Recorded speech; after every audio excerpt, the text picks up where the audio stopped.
गोर गोर मुखरा ओई पर दिलवाई करिया सजनी लागई छी बेजो।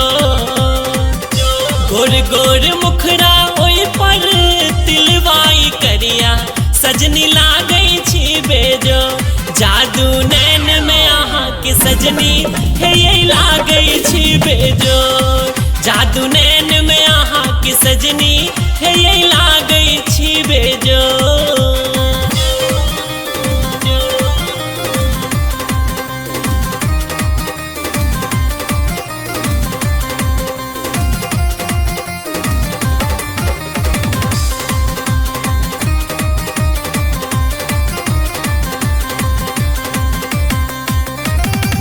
ठोर गुलबिया आहा के लाले लाले गाल ये हिरनी के चाल गोरी करैया बबाल ये।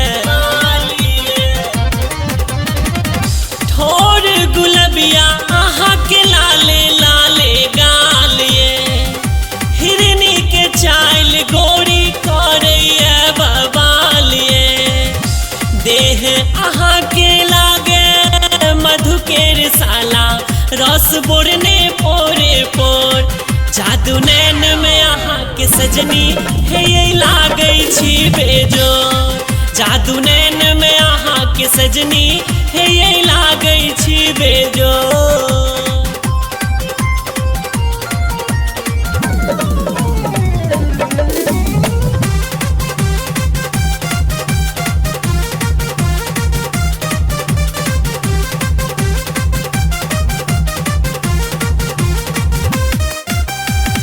पियर रंग सूट ऊपर धानी रंग चुनरिया जखन पहिर क निकली सहर बजरिया।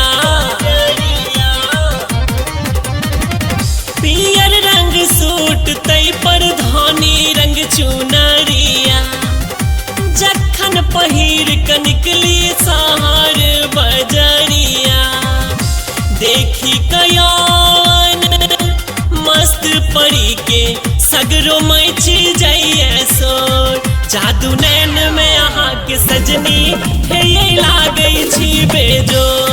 जादू नैन में आहा के सजनी हे ये लागई छी बेजो।